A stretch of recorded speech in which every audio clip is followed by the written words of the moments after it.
everybody. And by everybody, I mean nobody, because I don't see anyone in the chat yet. Welcome back to another Sunday Live. Just double checking things on my phone here to make sure that we don't get any echo. I'm not playing audio twice, so give me 1 second while that comes through. Oh, it's echoing. Okay, that's weird. It shouldn't be echoing yet, so I just turned down the volume, and then we'll turn it back up and see if we're getting an echo.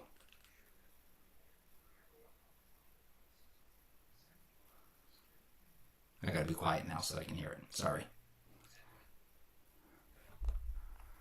It shouldn't be that kind of echo, though.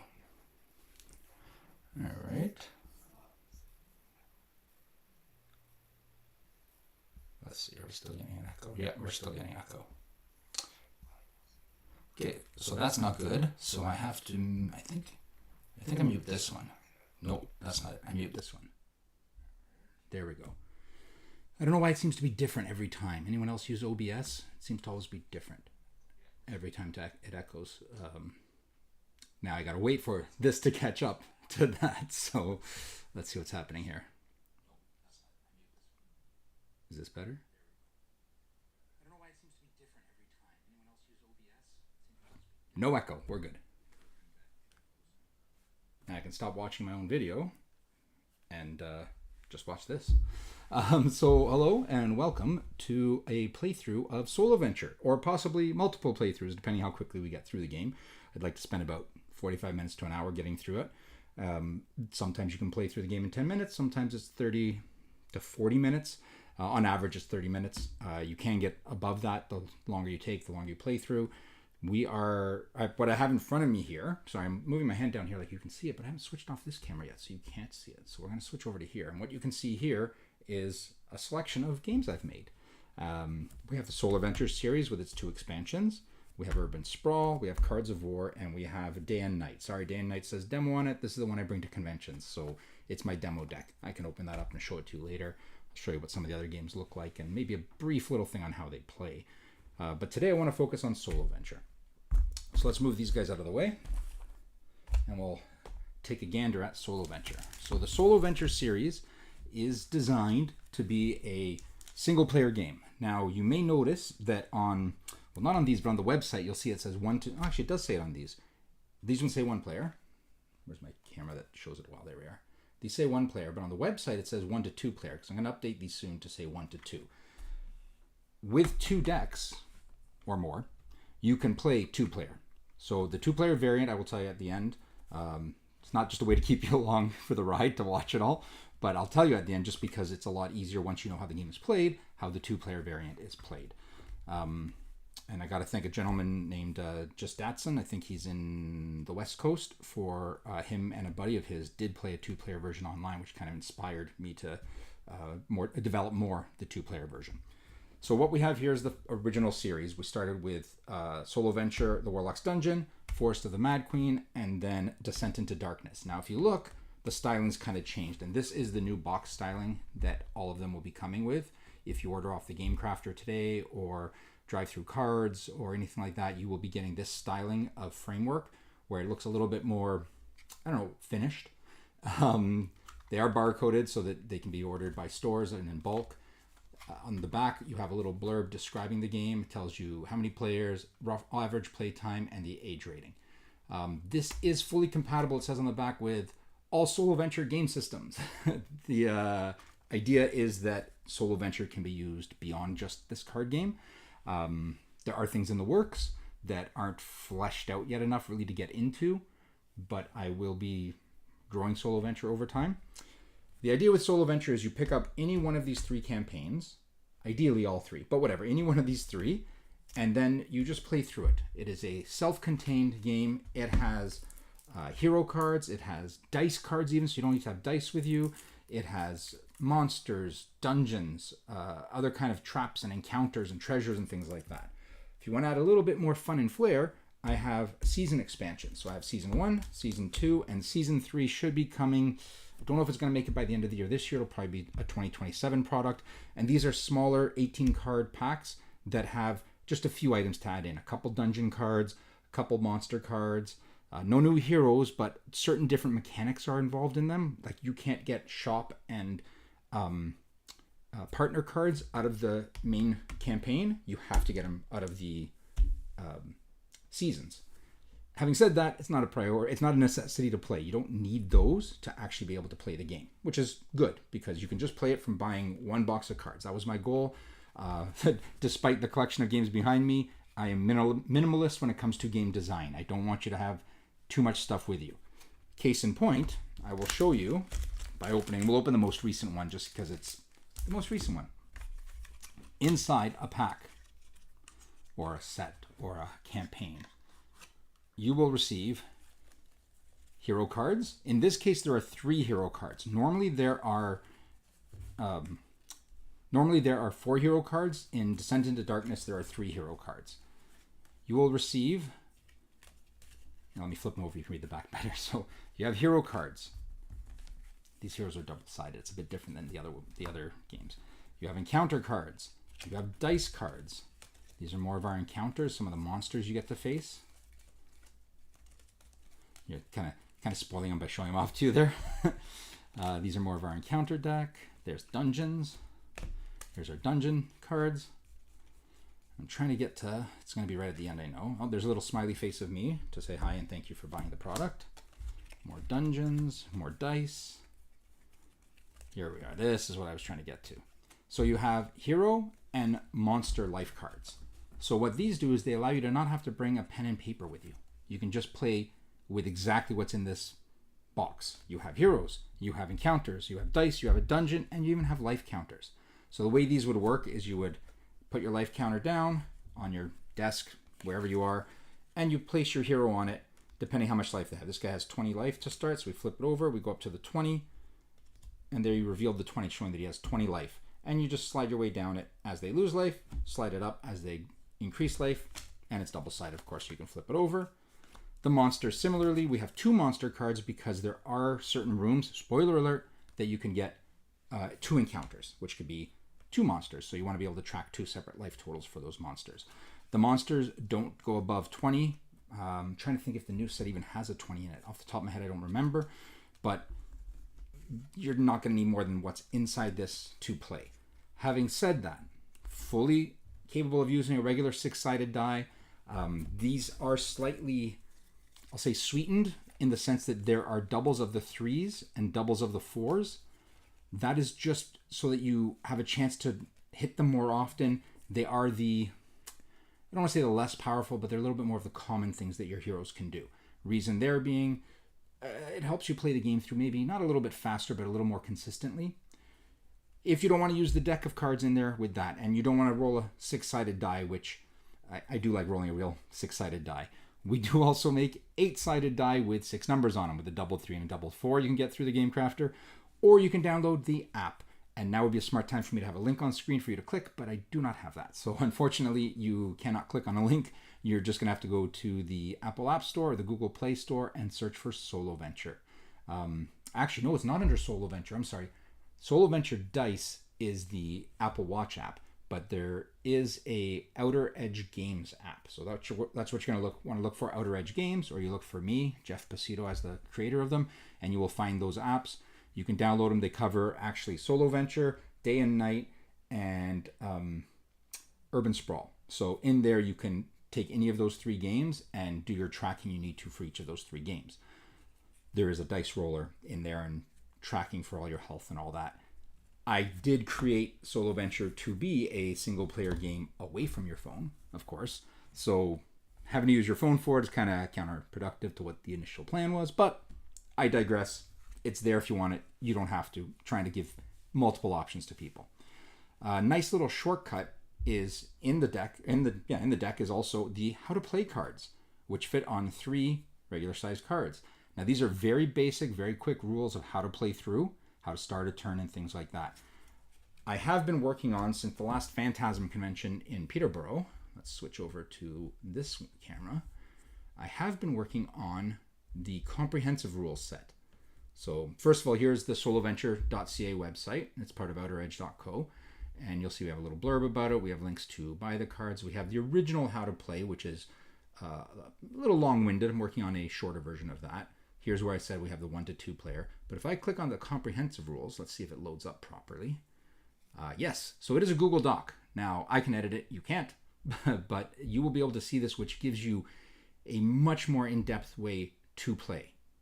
It will tell you all the details you should need to know.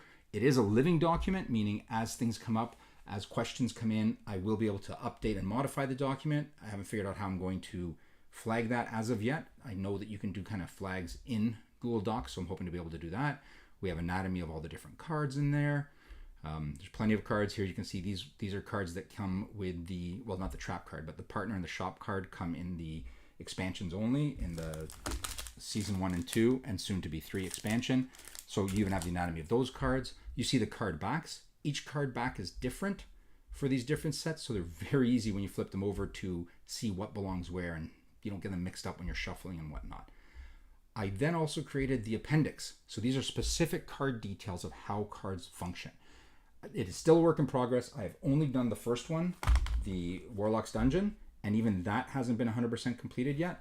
As you can see here, we have two-handed sword swipe with no details yet. So this is a work in progress. It was based on feedback from the last Phantasm, and since then, that there needs to be a spot for people to go to that have questions on how the game plays very specific interactions. You'll see even today while I'm playing through Descent into Darkness, I will have some questions of it because it's not something...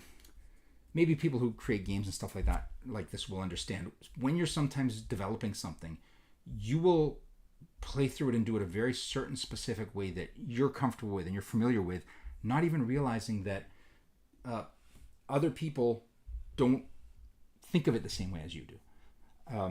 So you may see me pause on a few of these things and be like, hold on a second, that's not how that's supposed to play through, because the way I had intended it is not the way it's actually playing through properly. To make the game function, sort of thing. So, without further ado, we can get started. Now, underneath here, you'll see I have a playmat. Again, these are also available to buy, but you do not need a playmat to play it. You can play it all out of the deck box. It fits in a pocket, a purse, handbag, whatever you want. Very, very simple game. Everything out of one box. But we do have playmats as well that help you lay everything out on the field so that it's just easier for you to, find places for things. Some people love playmats. I've been at a few conventions where people wanted to buy the playmat. So now this is also available on the Game Crafter, or at conventions when you see me. I should have some stock there. I do believe, actually, if you're looking for in-store product, there are some that have some product, but I don't have a list of that. I distribute through Compose Dream Games in Canada and the UK. So if you go to composedreamgames.ca and .uk for the .co.uk for the two sites. But if you just search Compose Dream Games, you'll find a list of mostly independent, I think it's actually all independent, or at least smaller press role-playing games. They're just finished, actually, a pop-up store is finishing this week. So if you're anywhere in the Ontario area, do look that up. They are running something. Look for them on socials and pop in there and say hi to them. They're great people. And they do wonderful work distributing local talent, and local to the UK too, because they work out of the UK now. So either way, you can do that. I do believe Mecha Games down in Southern Ontario does have some too. They were left some product after their last MechaCon last fall, I want to say. I don't think they have it out on display or anything like that. We didn't get that far with it, but I did leave them product to have so that people can get access to it if they want. So that's how you can get most of the products that you're going to see in front of me here. There is also a free tabletop simulator version. It is a little antiquated. I haven't updated it to the latest card frames and artwork sets, and it's also only for the Warlock's Dungeon. I will be updating that in the near future, I hope, because I do want people to get a chance to play it, get their feet wet, see if it's something they like before they, break the bank and spend $20 or $30 on a pack of cards. Not that that's an insane amount of money, but have fun with the game, play it. I want you to enjoy it more than anything else. But I do like the idea of shuffling cards. I like holding paper in my hands. I find it very, I guess cathartic's the word or something like that. I don't know. So I'm going to show you guys a playthrough here of how we can play through Solo Venture.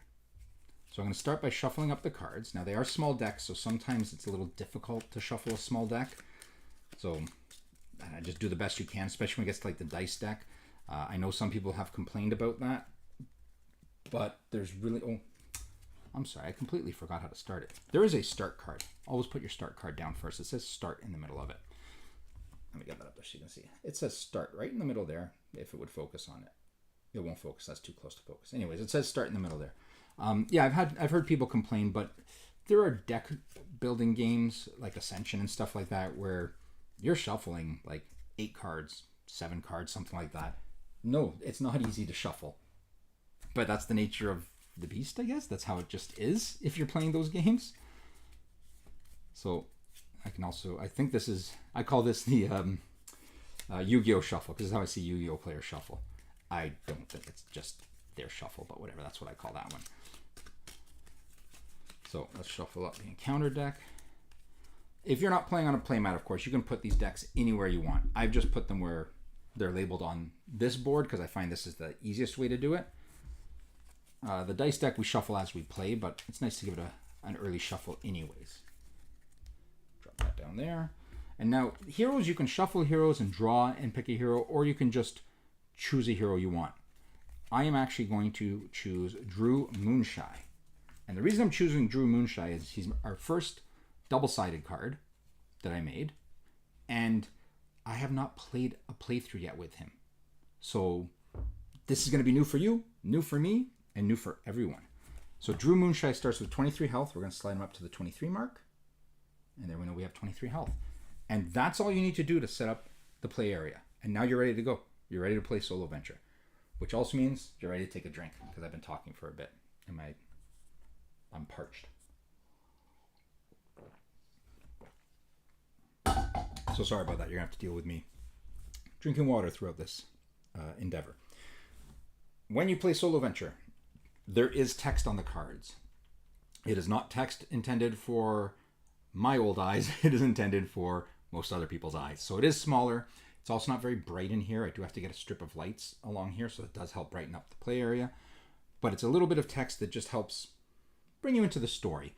The original genesis of Solo Venture was the role-playing game for the dungeon master when your party doesn't make it to play. It's really more of a dungeon crawler, and it's not a lot of decision-making in the sense of a real true RPG, but it does give you a little bit of fun, a little bit of something different to play. It has to be your style, though. Some people like it, some people don't. Depends what you're into. So you start with your start card.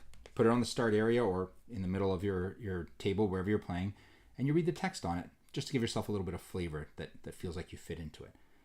As you pass through the heavy steel door to the castle, it slams shut behind you, the loud strike of metal on stone echoing throughout the chamber before you. Breathing a deep sigh, you sense the sweet rot of decayed flesh hanging in the air around you. Grimacing, you move forward through the only open exit to the room. So if you'll look, there's an arrow that shows where you've entered, and there's a little doorway here. So you exit through the only doorway. Much like what were those called? The original like text-based games. There's an exit to the left, an exit to the right, or north and east they would use and all that. So it's very it's not only linear in that way. There are rooms with two sets of doors. It just gives you a little bit of flavor, a little bit of fun to play with it that way. Now the reason this starts kind of in the middle of as you walk through the doors, the trilogy actually does flow from one story to the next. So you can take one hero and play through all three campaigns, growing your hero as you go through it. Unlike, I think One Deck Dungeon and stuff like that, you're not really building up your hero as in a bunch of stat growth, like on a role-playing game. What you're doing is you're collecting treasures and maybe buying equipment from the shop if you use that mechanic and things like that, getting partners to help you get through the further dungeons, the things that would be a little bit harder. So you start off in a dungeon, then the next one obviously, Forest of the Mad Queen's in a forest, and now we are in a castle, which is why the artwork looks like the walls and the floor of a fancy castle. To start the game, I've got my hero. I've read off the first dungeon room. There's no actions within the first dungeon room, so we take a dungeon deck card and we flip it over. And if you look at this one now, we have one entrance, so you can only enter through here, but you have two choices of where to exit. There's also a little treasure chest icon in the corner there. It's kind of like a top-down old school game. That's the vibe I was going for with the creation of the cards. So this one says, the brightness of the next chamber assaults your eyes. As they quickly adjust, you see multiple deviating pathways you must choose between, as well as a worn chest in the far corner. A broken lock hangs limply within the corroded clasp. If you roll a 2 or less, flip one encounter card. So, now we get to use our dice deck. We'll shuffle it up. And we reveal a card. We've drawn a 4. So if it says if you roll a 2 or less, flip one encounter card. We rolled a 4. We do not flip an encounter card. We can put that back in. No, I put it on the bottom there, but you're actually supposed to shuffle it back in. So let's shuffle that back up. So the idea there is you found a chest. You don't know what's in it. If you rolled poorly, you would reveal an encounter card, which could be a treasure, Could be a trap, could be a monster. So it might be something hiding in the chest. As of right now, the chest is empty. Now we have 2 routes to pick. We flip another dungeon card. And now we have 1 entrance again with 2 other exits. It says, at first glance into the new chamber, you see no exit against the far wall, but upon closer inspection you find virtually hidden openings in the stone walls. One to either opening... virtually hidden openings, sorry, I lost my place. One to either side. You must choose your path carefully as you continue your descent into darkness. Heal up to 5 HP from your hero. We haven't lost any health, so we don't have to heal anything. Now, I can choose to put it on this doorway or this doorway. Again, it's not functionally changing anything in the game. It's really just for funsies, we'll say. I know some people that play by just literally stacking the cards on top of each other.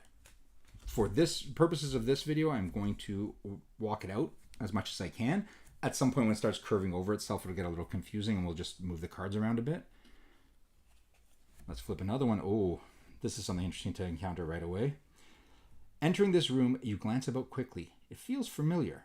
The placement of sconces and ornaments on the wall mimicking another chamber. However, the vaulted ceiling and sounds coming from the shadows between you and the only exit are all new. Flip 2 encounter cards. If you roll 2 or less, flip 1 more encounter card. So this one has a little bit of a trick to it. We may actually not be doing so well right out the gate. And remember before I told you we had 2 encounters maximum? It's the one time you get 3 encounters. So we're going to start. We're going to flip the first encounter card. Oh, thank gosh, it's a treasure. So it's the Blessing of Divinity, who is a character from Forest of the Mad Queen. He's one of the heroes in there. Remove the sphere from your satchel. You twist it, or removing the sphere from your satchel, you twist it, engaging an ancient mechanism. The artifact begins to warm and glow in your hands as you count to 3. No more, no less, and feel a calm come over you. Add or subtract 1 from your roll. Discard after use. So we have a treasure here that's going to help benefit us, hopefully, when we face a monster, which is great because we may encounter, well, up to 2 more monsters now because I have to flip 1 more for the cards instruction and then I have to roll and see if I roll less than a 2, which will cause me to flip another one. And I've done a lovely shuffling job because we got another Blessing of Divinity. You guys all saw me shuffle that, right? I did shuffle that. Okay. Oh, let's see if we get that 2 or not. Shuffle these up. And let's draw. We drew a 4 again. Okay, so 4 means we did not go below it. We do not have an encounter yet. Kind of lucky this round. Flip another dungeon card. As you slink into the next chamber, you nearly lose your footing. The floor beneath you is covered in a viscous, translucent slime. While you attempt to regain your balance, you catch something move out of the corner of your eye. All attacks in this room are made with disadvantage. Flip 1 encounter card. Heal up to 5 HP from your hero. So we are going to attach that. There's only 1 spot in, yep, 1 doorway, 1 doorway. We're going to put it there. It kind of goes out of view for you guys a little bit, but that's okay. So we flip 1 encounter card, and it's an unending tomb. It's a trap. Before you materialize as a stone sarcophagus, its lid slightly ajar. Mist swirls out from the opening, filling the room with a sickly sweet scent. Roll a 4 or higher to avoid the mist. If you fail, reveal a card from the encounter deck and complete any instructions with it. Then roll again to avoid the mist. So we're going to put that, or we're putting it aside because it's something we have to do. So we have to shuffle our deck again. And let's see if we get a 4 or higher. We get a 4 again. Roll a 4 or higher to avoid the mist. So we did avoid it. We do not have to worry about the mist again, and we don't have to worry about the encounter. So this is done. We can put into our completed encounter cards. Now we have to see the next thing on this was heal up to 5 HP from your hero. Oh, I thought I had to roll for it. I can heal up to 5. I've taken no damage yet. I can keep going. Let's flip another dungeon card. The monotonous silence of the dank castle is broken as you cross the threshold into another room dimly lit by sconced candles heavy with cobwebs and wax. Flip 1 encounter card. Now, as you can see, or maybe you can't see, I've reached the end of where I can do the dungeon on the board that I have. So I'm just going to start stacking these cards. It's not a problem. I just got to keep them in order because there are certain functions that tell you to go back a room. So you want to make sure you know what order you were in. So now we flip 1 encounter card. I'm actually going to shuffle these again because It should be getting a monster by now. I'd like to have an encounter. Now this is part of the, I think it's part of like the Game Master style of it, where it's a bit of what you want. You find you're not getting anything like that, shuffle it again. It's okay. You can do that shuffle. There's a little bit of play, a little bit of massaging the rules sort of thing, or massaging the actions to get what you want out of it. So reveal that. It's another Blessing of Divinity. I should not have shuffled. So I've been doing great in getting these treasures that will help me out a lot. But I've not been doing great in showing you guys what it's like to face a monster. So let's do another one of these cards.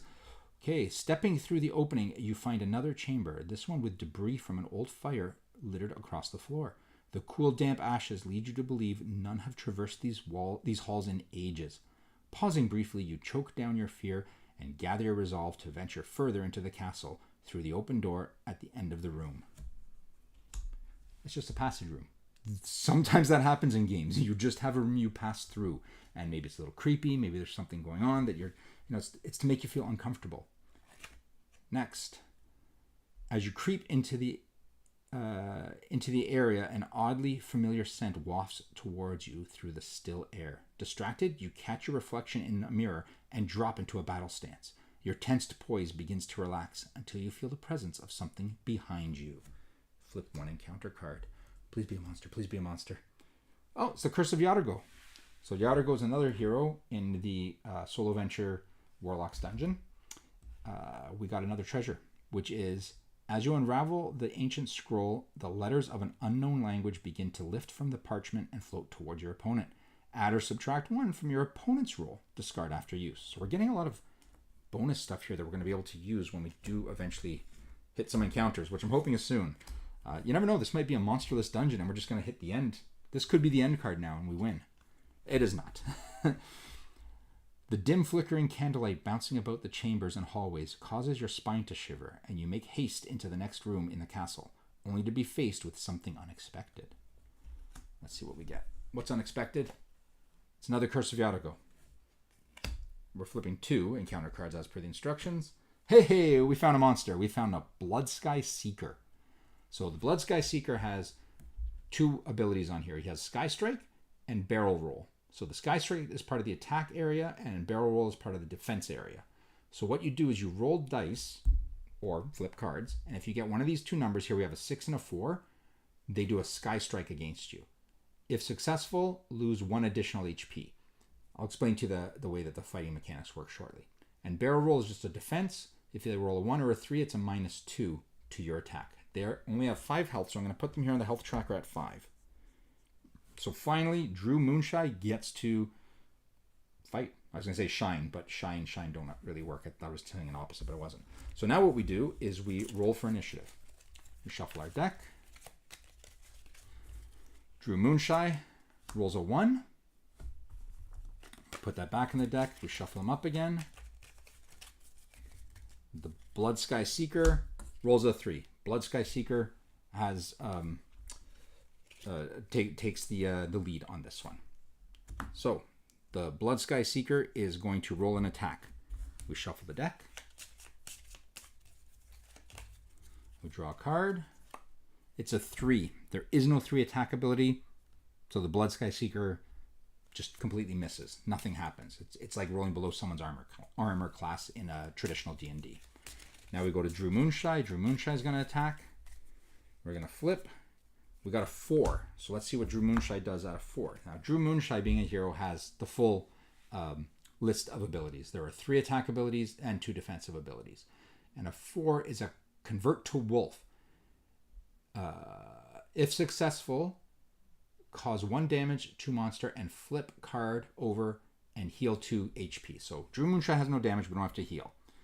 The attack is, we'll know if it's successful once we roll the Bloodseeker's defense. So let's see if the Bloodseeker, where's my 23? There we are. Let's see if the Bloodseeker is able to defend. So we put the 4 back in the deck because we want to make sure that they have just as likely a chance to roll as we did. And they roll a 4. They do not have a 4 on their defense. So that 1 attack goes through, the Bloodseeker goes down to 4 health, and Drew Moonshine converts into Drew Moonblessed, who is a werewolf. Well, a wolf. It's a werewolf.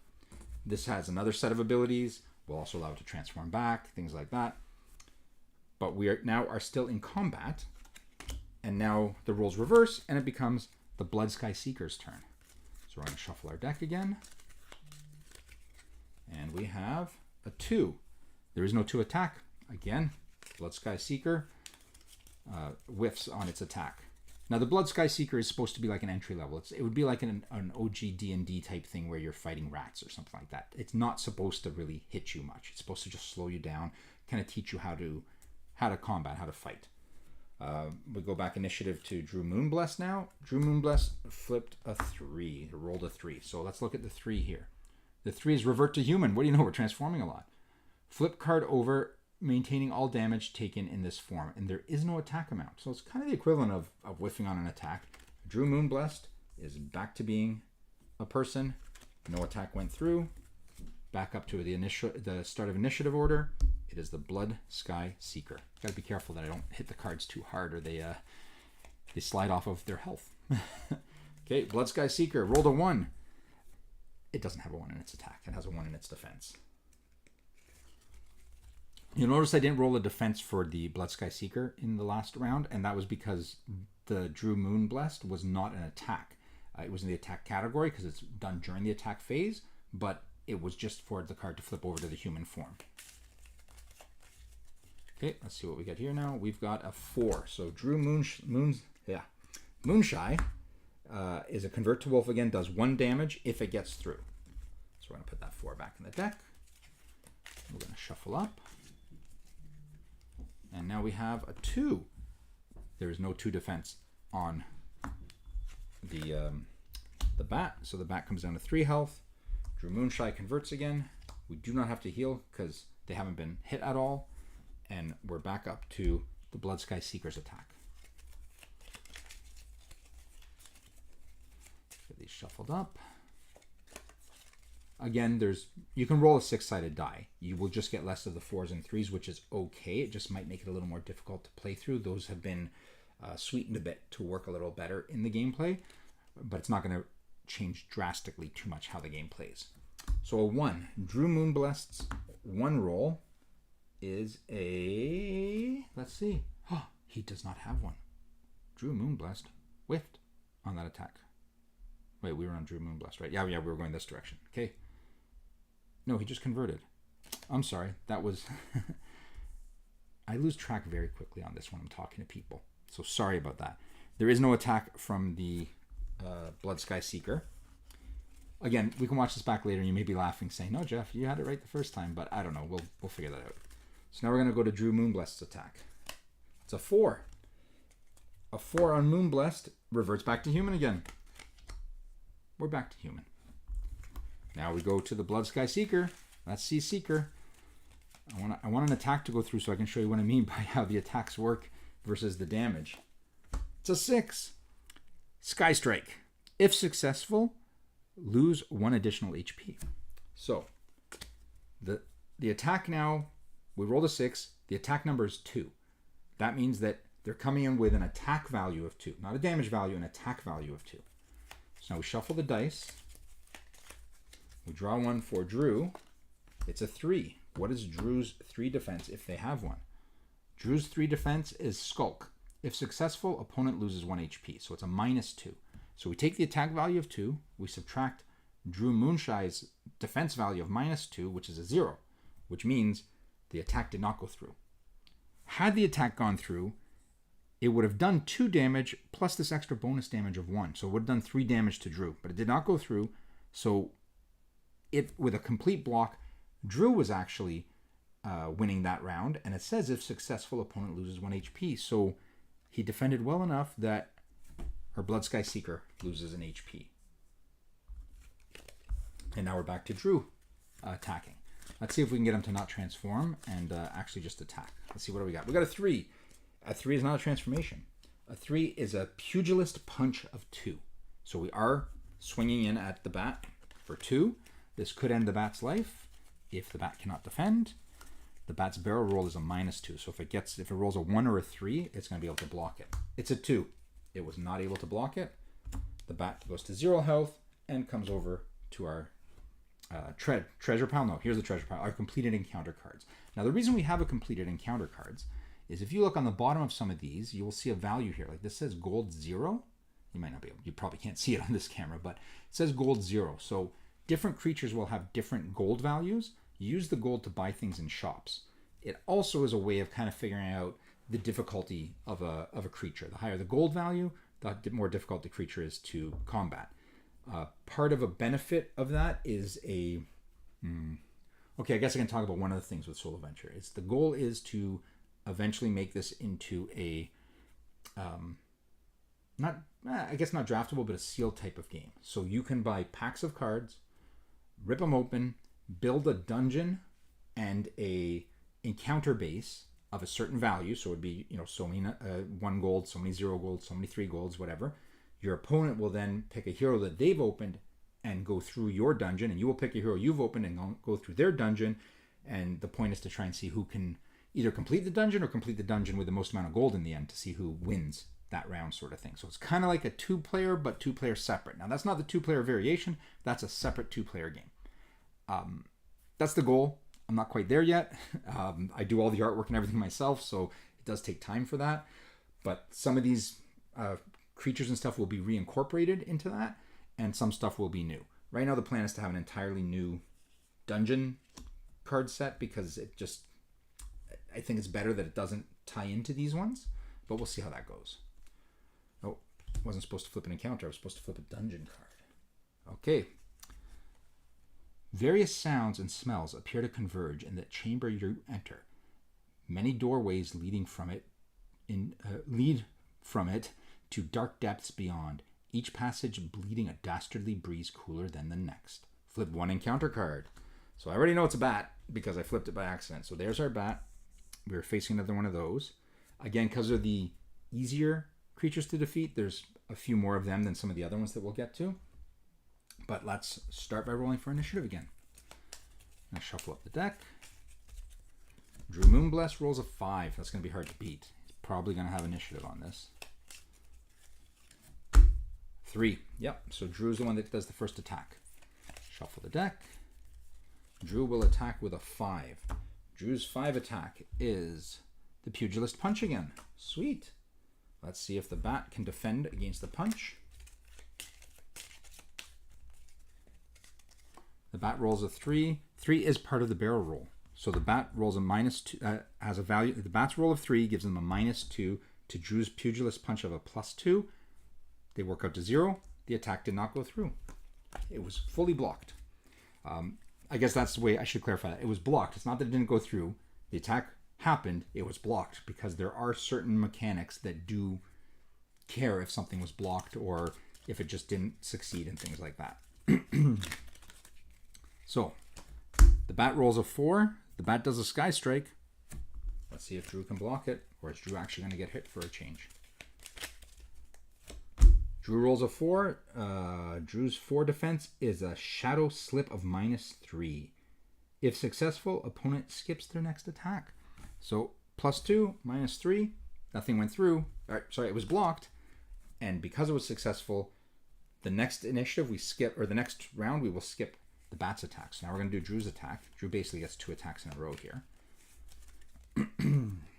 Drew rolled a 4. It's it's not the punch. It's convert to wolf. And also attack of 1. So he only converts if it's successful, it said, right? If successful, cause 1 damage to monster and flip over. Okay, so it has to be successful. So let's see if the bat can block it or not. Bat rolls a 6. Bat did not block it. That was successful. Bat goes down by 1 health. Drew flips to the monster. Now, normally it would be the bat's turn. Not the bat's turn anymore because they lost it after that 1 round. 4 again. It's a revert to human. Flip card over, maintaining all damage taken in this form. So we go back over. No damage has been taken yet. So that was kind of a wasted, extra attack turn, but whatever. Tis what it is. Okay, let's do now. We're back to the bat. The bat rolled a 3. Bat has no attack at a 3 level. Whiffed on that. Drew is a 1. Drew has no attack at a 1. Another whiff. These are some really hard bats. For a werewolf to not be able to defeat bats, the bat's roll of a 4 is a Sky Strike. Let's see if that gets through to Drew. It's kind of weird that I want damage to come through to Drew, but I just want to see what happens. A 1. Drew does not have a 1 defense. The damage went through. The bat actually was able to bite Drew. So the 2 has no negative to it. So the 2 beat Drew's defense. The Drew takes 2 damage, plus if it's successful, loses another 1 hit point. So we're going from 23 all the way down to 20. Which I know doesn't sound very low, but things can move quickly sometimes. So we're going to shuffle up again. Let's try a 3 for Drew. Drew's 3 gives us the Pugilist Punch.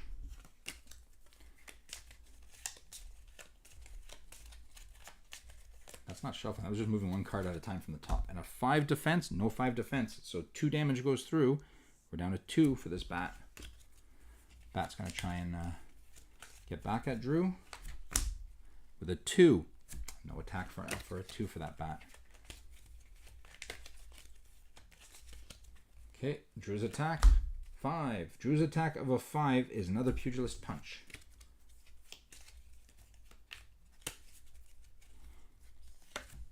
Defense of a 1, barrel roll. Barrel roll. So a 2 attack, 2 defense, no damage goes through. Let's go back to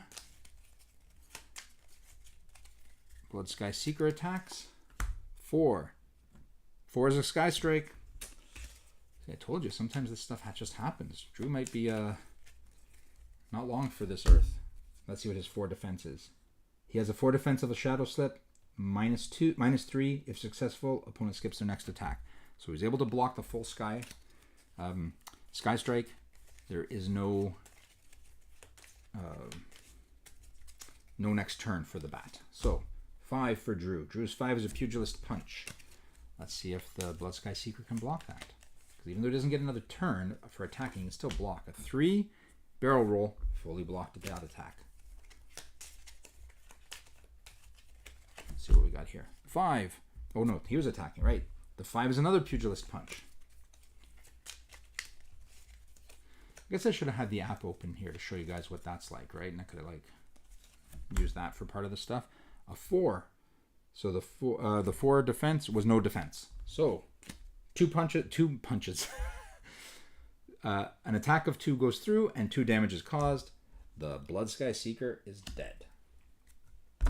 We've completed that dungeon room. We can move on to another one. Now there's 3 doors, so I'm going to just leave it there to, have some fun by attaching. A foul smoke emanates from the doorway, and you cover your mouth with your free hand in a feeble attempt to filter the odorous assault. Sputtering flames lick at moldy, rotten wood in a makeshift fire pit to one side of the room, casting an eerie glow upon the far wall. Flip 1 encounter card. So I'm going to go here with this one. Oh, you know what? We went that way. Let's go this way. I'm going to flip an encounter card, which is, a Ghostkin. We got something different this time. So this monster has a health of 10, a lot more health, has 2 defensive abilities and 1 attack ability. So let's put that at the 10, and let's roll for initiative. I guess the benefit of getting a lot of those treasure cards at the beginning is now we have more monsters to deal with. A 5. So Drew rolled a 5. 6. The Ghostkin goes first. What are the chances of that? That's it's interesting. Actually, you know what? I should check if there's a chat going on that isn't propagating through. Let's see. Is there an actual chat that's happening? Nope, no chat there. Let's check the phone if there's a chat there. Come on, chat. Hold on, I gotta go back to my screen so I know what I'm looking at here. There we go. Let's see if there's an actual chat going on here. I don't believe so. Nope. 2 people watching. Probably someone I know. Or a complete stranger. Last week, a complete stranger just found me as it was fed to them through their live feed as they were swiping through, and they had fun watching me open a box of The Hobbit from Magic the Gathering. So, where were we? Okay, we were attacking with the Ghostkin. 3. No attack for a 3 roll. Ghostkin has done has whiffed on their attack. Drew rolled a 6. Drew 6 is a sky scan. Let's read that because there's a lot of writing under that one. Add or subtract up to 2 from your next attack roll. Okay, so Drew, that will benefit the next attack roll. And the trick with that is I can move it up or down depending what I need to do to beat the Ghostkin's defense. Or I guess I wouldn't know the defense ahead of time. I do it to decide what I want Drew to do. So let's do the Ghostkin's attack of a 6. The 6 is a metaphysical fist. This attack does only 2 damage. So it's a 3 attack, but it only does 2 damage. Doesn't hurt as much, but it gets through more because it's metaphysical. It's harder to defend against. So let's see if Drew can block that. Drew rolls a 5. Drew has a skulk defense of 5. It's a -2. But this was a 3 attack. That attack gets through and does 2 damage to Drew. We're down to 18 for Drew. Now Drew attacks. Drew rolled a 5. So a 5 would give him a pugilist punch. Let's see, do I want him to convert? Yeah, I think I'm going to... See, was that, 18 there? I think I'm going to knock that down to a 4. Because it says I can add or subtract up to 2. I'm going to knock that down to a 4 so it converts to wolf. So we roll now for the Ghostkin to see if we can do 1 damage to the Ghostkin or not. It's a 5. The Ghostkin does not have a 5 defense. So we get 1 damage through. Ghostkin goes down to 9. And we convert. Oh, and we heal when we convert, right? We heal 2 HP. So we're back up to 20. And we are now Drew Moonblessed. So now the Ghostkin gets to attack again. With a 3, the Ghostkin does not have a 3 attack. Whiffed on that one, Ghosty. Drew, 4. The 4 is a revert to human. So we flip it over. We don't gain or lose any health, but we're back to human again. Well, I was trying to get bigger attacks in there with Drew. Did not work. Should have just done the 2 and done more damage. Ghostkin's attack. It's a 1, which is a metaphysical fist. Let's see if that gets through. Drew has to do a shadow slip. That's Drew's only way to block a metaphysical fist. 3 is not a shadow slip. 3 is a skulk. It's a -2. The attack goes through. 2 damage to Drew, down to 18. Now, I could be using my treasures here to try and help me defeat the Ghostkin, but I'm having a little fun just doing it this way. I don't really want to engage those right now. Just to let you know, I could use them during a combat to... this one here lets me change the numbers for my opponent. This one lets me change the numbers for my attacks. But I want to have a little bit of fun working my way through it. A 6 again, Sky Scan. I can adjust my next roll from Drew. Ghostkin. A 6, Metaphysical Fist.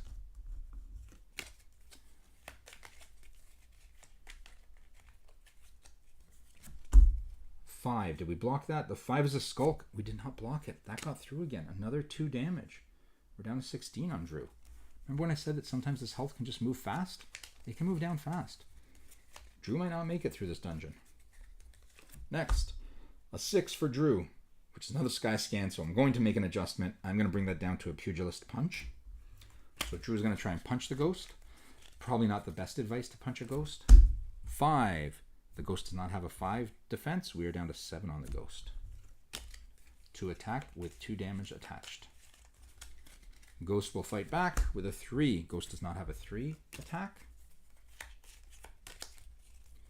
Drew will attack with a 2. Drew's 2 is to convert to wolf, if successful. So let's see if the Ghostkin can block it. The Ghostkin has 2 blocking chances to block here. With a 3, there is no block. The damage goes through, goes down to a 6, and Drew converts and heals 2, back up to 18 health. Drew's a good character to have in this one because he can keep healing himself. You don't have to worry about having potions and stuff, which we get through either certain rooms you go into or shops. Or, no, this encounter deck does not have any. So Drew is going to... Sorry, Ghostkin is going to attack for a 3. Has no 3 attack. Drew attacks with a 3. Drew's 3 is to revert to human. Back to human at 18 health still. Ghostkin is a 1. Metaphysical Fist again. Let's see if that gets through. 6. Drew's 6 is a shadow slip. It is a -3. If successful, opponent skips next attack. So Ghostkin has to skip the next attack again. I guess it was the bat that skipped him last time, but still. So Drew will attack with a 6, which is the Sky Scan once more. Ghost skipped their turn, so Drew will attack again with a 3 this time. The 3 is the Pugilist Punch. I'm going to leave it at the punch. Let's see if the Ghostkin can block that punch or not. With a 4, the Ghostkin does not. That's another 2 damage, down to 4 for the Ghostkin. Sorry, there's that big blob in the middle of the screen, right around here. Where am I? Here. But if people were chatting, it would be scrolling up a chat. That's why that's there. Ghostkin will attack with a 4. The 4 is not part of its attack options. Moonshy will attack with a 5. The 5 is a Pugilist Punch. Let's use that punch and see if we can kill this Ghostkin in another couple turns. Ghostkin will defend with a 4. Does not have a 4 defense. Another 2 damage, down to a 2. I'm playing through quickly. You do not have to play through quickly like this. You can take your time, shuffle a little bit, you know. I'm just playing through quick because I'm a little bit used to some of it. No attack 4 from the Ghostkin. Drew with a 4 is to convert to Wolf and heal 2 HP. So we can, oh, only if successful. I keep forgetting that part. So let's see if that got through to the Ghostkin or not. Ghostkin rolled a 4, no 4 defense. 1 damage to the Ghostkin, down to 1 health, hanging on by a thread. Drew flips to Wolf, and goes up to 20.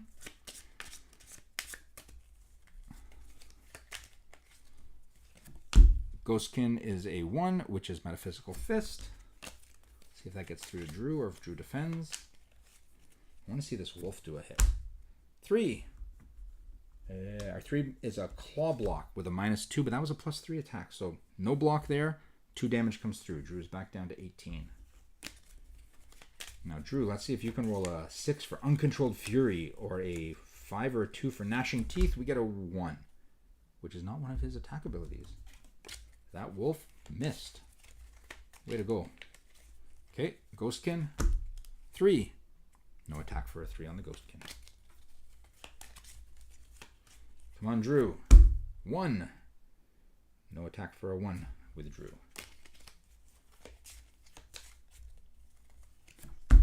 6. Metaphysical Fist. See if this Wolf can block the fist. It has no ability to, actually. 3. Claw Block doesn't do it. The idea with the Wolf is that not great at defense, but really, really good at attacking. So, as you can see, the attacks are much higher, but the defense will never be able to block a Ghostkin. Drew rolls a 1, which is not in their attack. This is not good. Drew might die to this ghost. 1 from the... Where was I here? Yeah, Drew from the ghost. 2. Or, yeah, attack of 3, damage of 2. Come on, Drew. 4. 4 is to revert to human. So, no minus.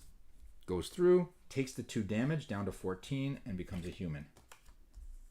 A human that has been severely pummeled as a wolf. Probably wakes up wondering not only why his clothes are torn, but why he's all bloody. Okay, Drew. No, Drew. Wait a minute. I'm sorry. That was Drew's block of 4.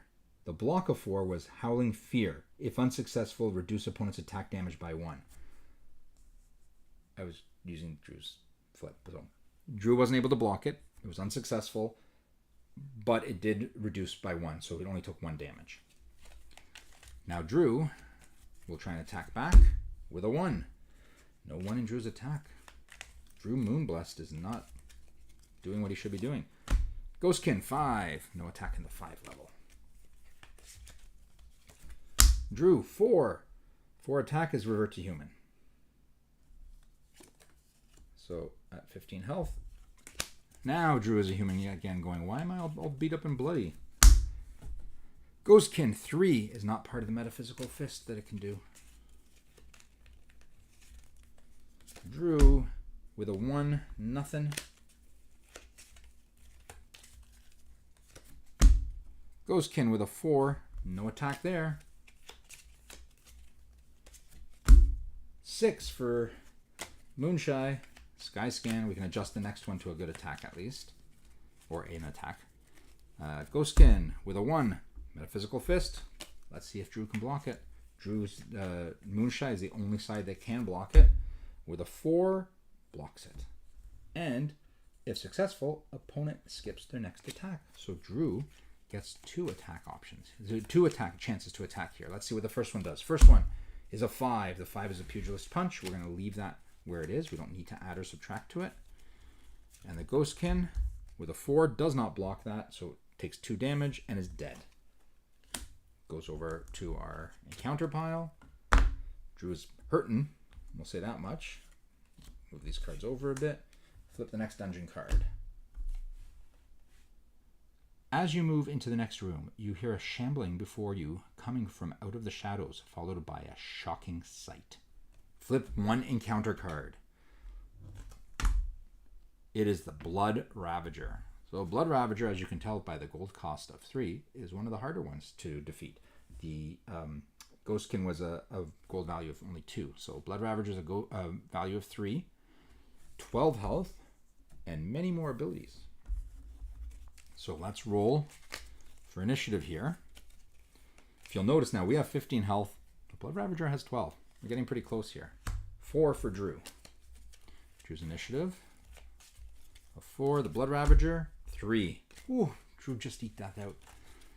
Okay, let's go, Moonshine. What do you got for me? You got a 5, which is the punch.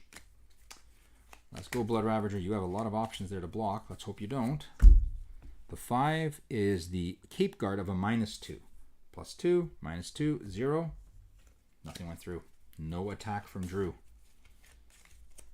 Blood Ravager's attack is a 3. Blood Ravager has no 3 for their attack. 6, Skyscan.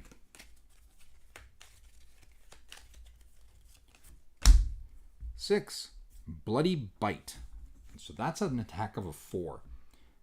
Drew cannot block that at all. That is going to go through no matter what Drew rolls. But some of this might help us a bit. We'll see, because it says, if successful, this monster gains 1 HP. Okay, so we're at 12 there. Still, that's an attack of 4. Let's see what Drew blocks. 6, Drew blocks -3. Not enough, but if unsuccessful, or if successful, they skip the next step. Oh, it was the other side that had if it had the unsuccessful. Okay, so he goes up to 13. So he's not recovering health. It says gains. So Drew was recovering, so he can only recover up to a maximum of 23. But the Blood Ravager can grow bigger with their ability. Okay, Drew. Gotta take out this Blood Ravager faster. 3. Pugilist Punch. See what the Blood Ravager does to block that, if they can. 3. The Blood Ravager's 3 is a -2. The punch was a +2. Nothing went through there. It was a Cape Guard again. 2 for the attack. No, nothing came through on that. Attack from Drew. I get to modify my next attack. I may end up having to use some of these that affect the opponent. 2 from the Blood Ravager. Nothing in the attack zone for the Blood Ravager on a 2. 4 from Drew. 4 is to convert to wolf, and it's a 1 attack. I'm going to let that happen. So if it's successful, I become a wolf, which has better attacks. So let's see. Blood Ravager, a 3. Cape Guard. Did not get through. No wolf today. Blood Ravager's attack, 3. No attack for a 3.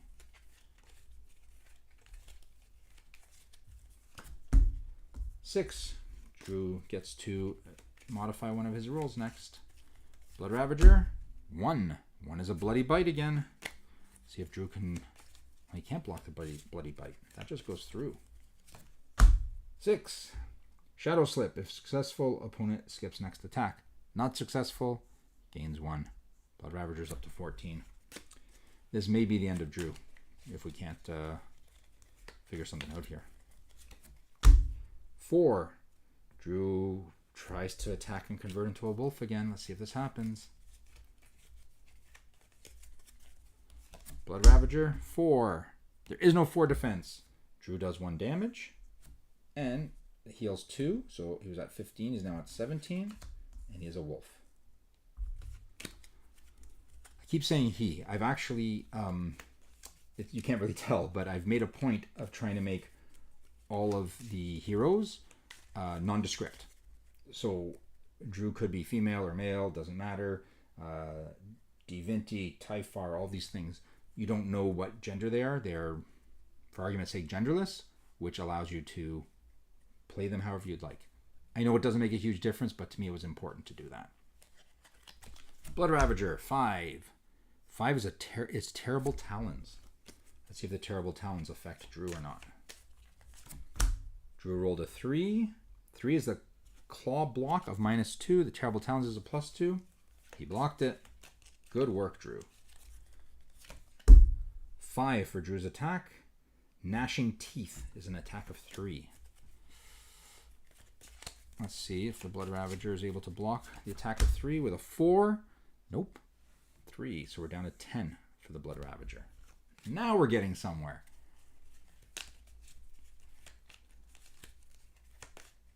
Okay, so Blood Ravager's attack 2. Blood Ravager has no attack of 2.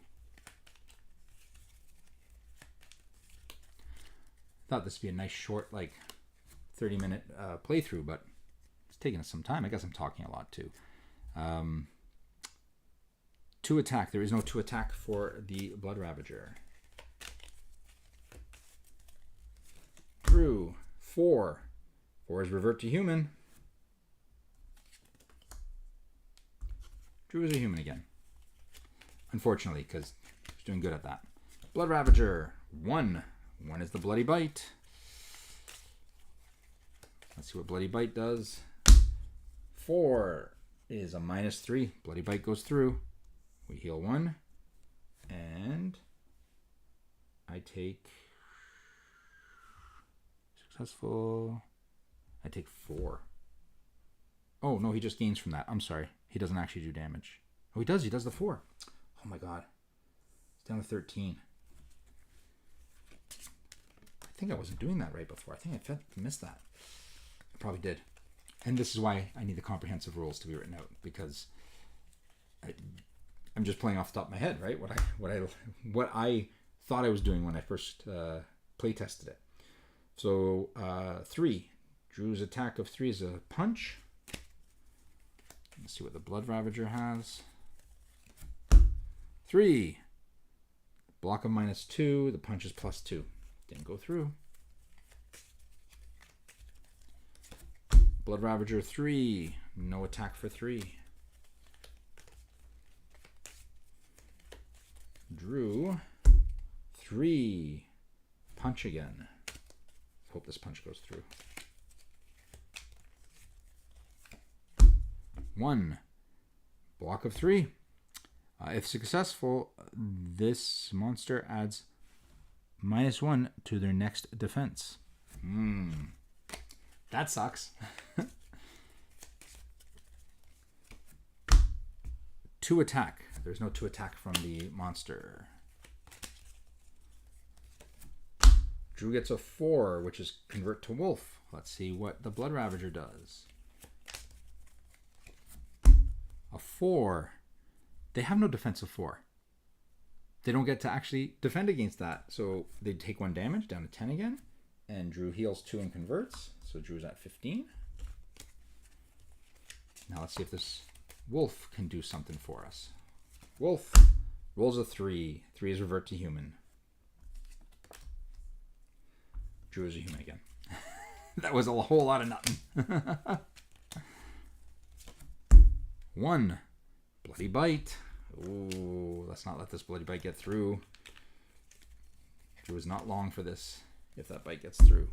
3. The bite gets through. Drew does not block it with a skulk. So this gains 1. And Drew loses 4. Drew's down to 11.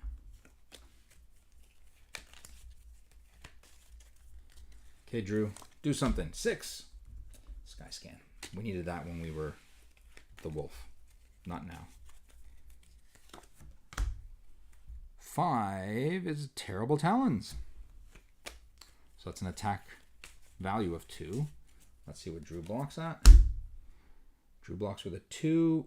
Drew has no 2. The Terrible Talons get through. That's 2 damage. We're down to 9 health. This does not bode well. This does not bode well at all. Drew's attack 4. 4 we convert to Wolf. I'm gonna let him convert to Wolf. I think that's necessary because I think we gotta get this fight done with. So he's gonna convert to Wolf if it gets through. And now the Blood Ravager rolls a 4, which is not in their block, so it gets through. Blood Ravager goes down to 10. We heal 2 and convert, so we're up to 11 health again. And now I might start using some of my treasures. A 4 attack is a Terrible Talons of 2. Let's see what Drew's block is, if any. 3. The 3 is a claw block.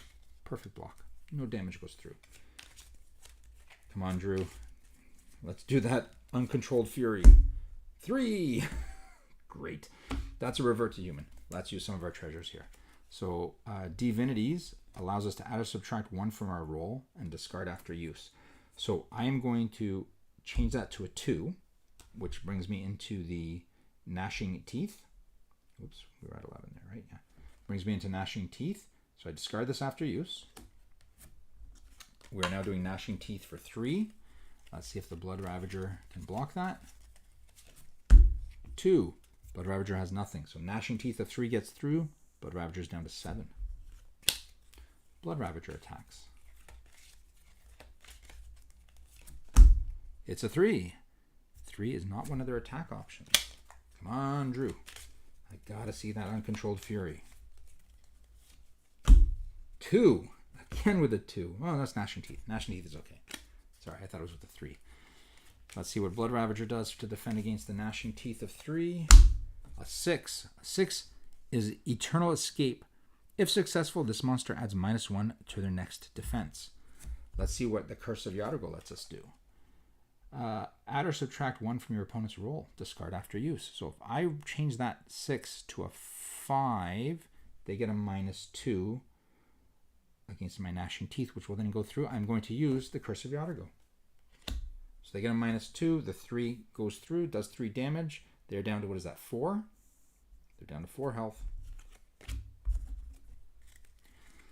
See, sometimes you need these treasures and stuff, right?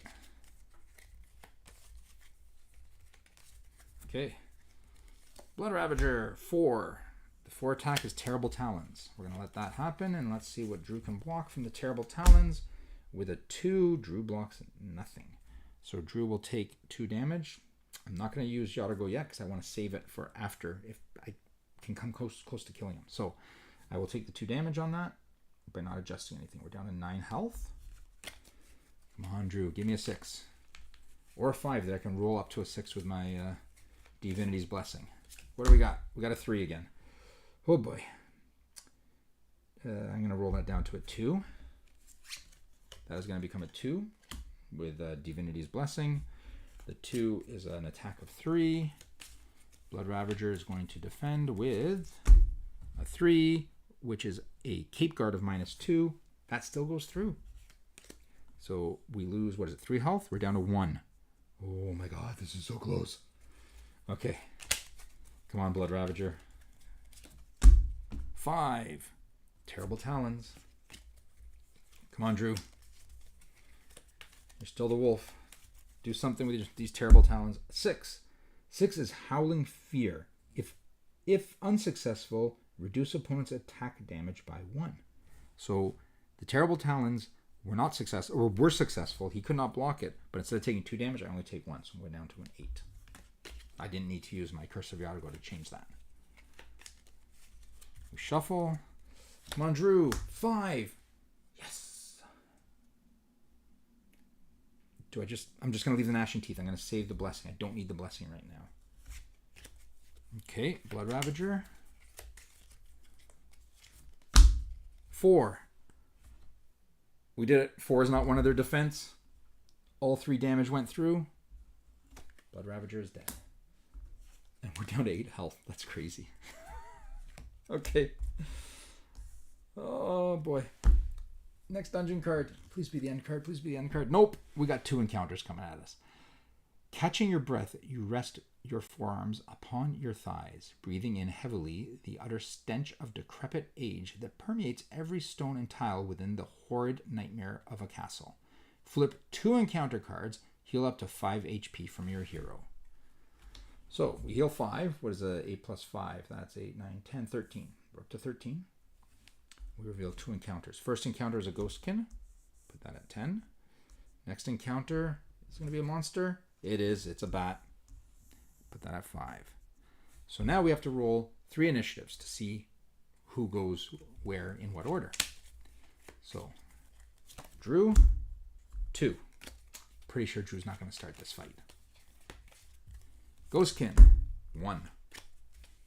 I may eat my words. Bat, 3. Bat goes first. We got 1, 2, 3. That's crazy. I was just talking about not being like that. Anyways, whatever. The bat with a 3 has no attack. Then we go to Drew. Drew attacks with a 3, which is revert to human. So Drew becomes a human with 13 health. That's fine. I'm willing to accept that. The ghost and the Blood Sky Seeker are okay for a human to fight, I think. Ghostkin with a 5 has no attack.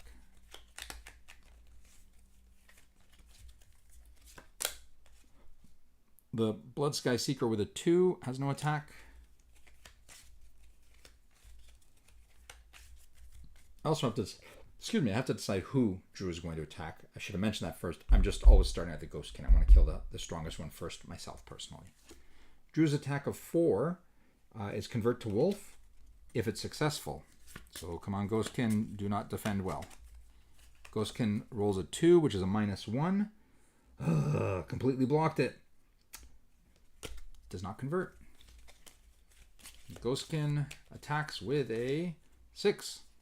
Metaphysical Fist. 3 block. Skulk. Doesn't block it. That's a -2. Ouch. Okay, I take 3 damage. I'm down to 10. Ouch.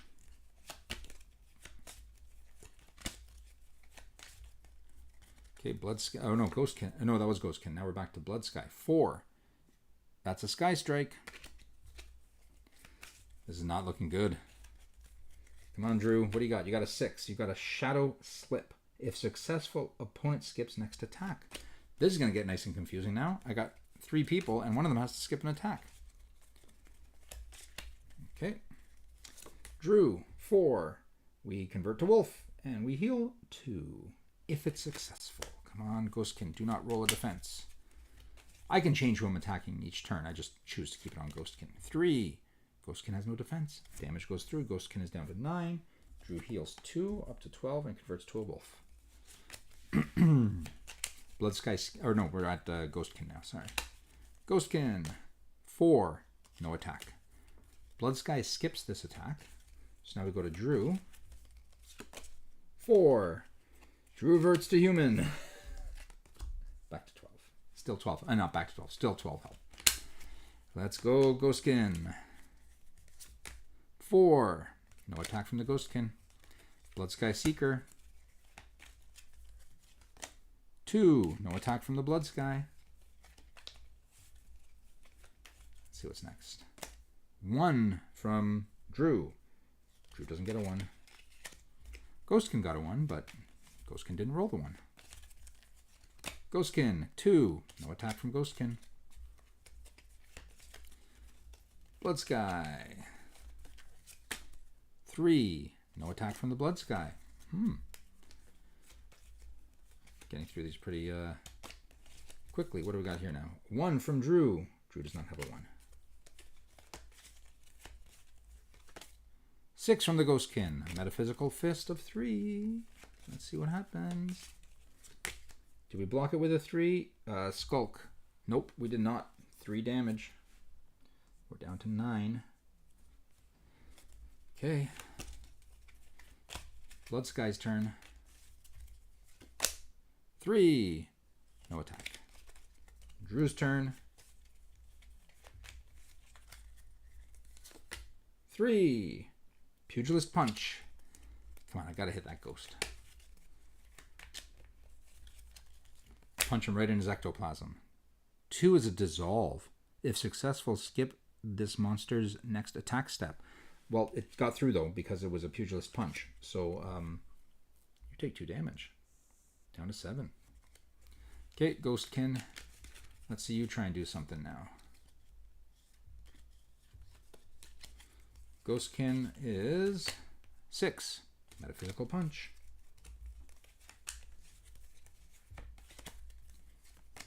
6.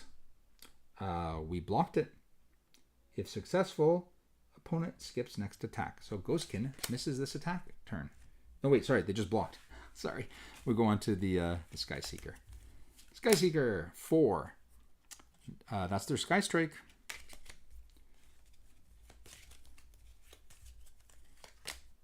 5. We blocked with a Skulk. It did a complete block. We're good. If successful, opponent loses 1 HP. Down to 4. We're getting through it. I mean, we're hanging on by a thread, but we're getting through these guys.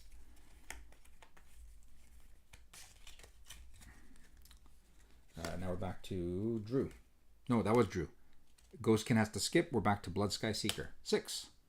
Sky Strike. No, he just did that. It is Drew. I'm sorry. 6. Sky Scan. So another thing I can do for shuffling, if I don't want to keep shuffling this deck, is whatever card I draw, I just put it on the bottom, and then I flip the next one over. And that would be 4 for, we skip Ghostkin. For Blood Sky, it is a Sky Strike. Put that on the bottom. Flip the next one. 3 is a defensive Skulk, -2. It happens. If successful, he loses 1. He's down to 3 health now. Now, the only problem with that, of course, is you're going to keep cycling through the cards, so you would have to shuffle them every so often, but at least you get through like 4 or 5 draws without shuffling, if you want to do it that way. So now, Drew's attack of 3 gives us the punch. Ghostkin's defense of 1 is Apparition Absolution, which is -3. Attack did not go through. Now I think it's time I shuffle it up again a bit. Now Ghostkin gets to attack because he's missed his last attack turn. 4, no attack for a 4. Blood Sky, 2, no attack for a 2. Drew, 3 is the punch again.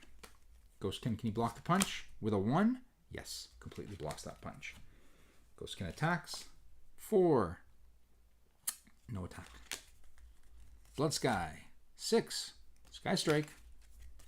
Shuffle them up again now. We've gone through a few. Drew with a 5 is a Skulk, complete block. But because he blocked, that one lets me lower 1 on the Blood Sky Seeker. I think we're going to get that Seeker before anything, and I wasn't even attacking the Seeker. My gosh. Okay, Drew's attack. 2. 2 is a Convert to Wolf and heal 2. Sweet. Oh, if it goes through. Right, I forgot about that. I always forget that it has to actually work. The damage has to go through for that to happen. Ghostkin, what do you got for me? You got a 6, which blocks it. Darn it. I mean, I could push it down to a 5 with this, but I don't want to go that far. It's not worth it. Okay. Ghostkin, 5, no attack. Blood Sky, 3, no attack. Drew, 1, no attack. Ghost, 4, no attack. Blood, 3, no attack. Drew, 4, Convert to Wolf. Ghostkin, 2, Dissolve, -1, +1. Ooh. I'm going to let it happen because he skips his next attack step, so I have a chance there. So he blocked all that. Blood Sky, 6. That's a Sky Strike. Can Drew block it with a 5? -2. Drew blocks it, and he loses a health again. This is a war of... It's not attrition. I don't know what the word is there. Okay, Drew with a 3 is the punch against the Ghost. Ghosty blocks with a 1, which actually does block it all. Darn it. Okay, next, let's shuffle these up again a bit. Mix up their order. Blood Sky, 3, no attack. Drew, 1, no attack. Ghost, Yeah, I skipped his attack. 4. No attack. Drew. Nope. Ghost. Nope. Sky. 2. No attack. Drew. 6. Sky scan. Ghost. 4. No attack. Shuffle them up. Blood Sky. 4. That's a Sky Strike. Drew blocks with a 5. Blocks it. And he takes a damage. He is dead. We killed the bat without ever actually attacking it. That's crazy. Okay, now we're over to Drew, who can adjust his card by 1 number. 4. 4 would be convert to wolf. He's got 7 health. I'm going to let it happen. If it gets through, Ghost blocks with a 1. Ghost blocked it. Never mind. Ghost attack. 3. No attack. Drew attack. 4. Is convert to wolf again. Come on, Ghost. 5. Ghost does not block it. Takes 1 damage down to 6. We are up to 11 health now, and we are a wolf. Shuffle these guys up. Okay, Ghost. Attack. 1. Metaphysical Fist. Block. 2. We don't have a 2 block. We just took 3 damage. Oh my god. 1, 2, 3. We're down to 8. Okay, Drew. 3 attack. Revert to human. I don't want to revert to human again. I want to beat it up. That's a 3. If I make it a 4, it's the same. If I make it a 2, I get gnashing teeth. I'll let it convert to human. I want to save these. I think I'm going to hit another vampire there. I need them. Where was it? Yeah, over here. Ghost can attack. 4 is nothing. Drew attack. 6. Ghost can attack. 3. Drew attack. 5. That's the punch. Ghost can block. 4. Ghostkin does not block. We take 2 damage there. Down to 4. Ghost attack. 1. That's a punch. Drew defend. 2. Drew does not get to defend that. Darn it. 3. 1, 2, 3. We're down to 5 health on Drew and 4 health on the Ghostkin. It hasn't been this close yet. This is the closest it's been all game. This ghost might be our undoing. Okay, Drew. 1. Nothing. Ghost attack. 2. Nothing. Drew attack. 3. Punch. Ghost block. 4. No block. Takes 2 damage. Down to 2. I think we're going to get through this one. We might just survive it. Ghost attack. 6. We might not survive it. I think we might be dead. Drew block. 3. Skulk. We did not block it. We take 3. 1, 2, 3. We're down to 2 health with Drew. 2 health with Drew. Okay, let's shuffle these again. Not feeling it. Not feeling it in the cards today, people. Okay. Drew. 1. Drew doesn't have an attack at 1. Ghostkin. 2. Does not have an attack at 2. Drew. 3. The punch. The punch could end it right now. Ghostkin. 5. Ghostkin doesn't have a block at 5. Punch of 2. Ghostkin dead.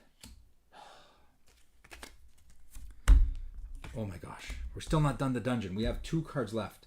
One of these is the end card of the dungeon. Let's see what's next. We might be lucky and get it right away. You step into a room similar to those you have passed before, but the stench of rot and decay is gone. The floor glows with an ethereal warmth, and you feel your body lift off the ground. Your wounds heal, your breath steadies, and you close your eyes. When you open them again, you are outside the castle, watching it crumble to nothing in silence. You have defeated the darkness. Hey.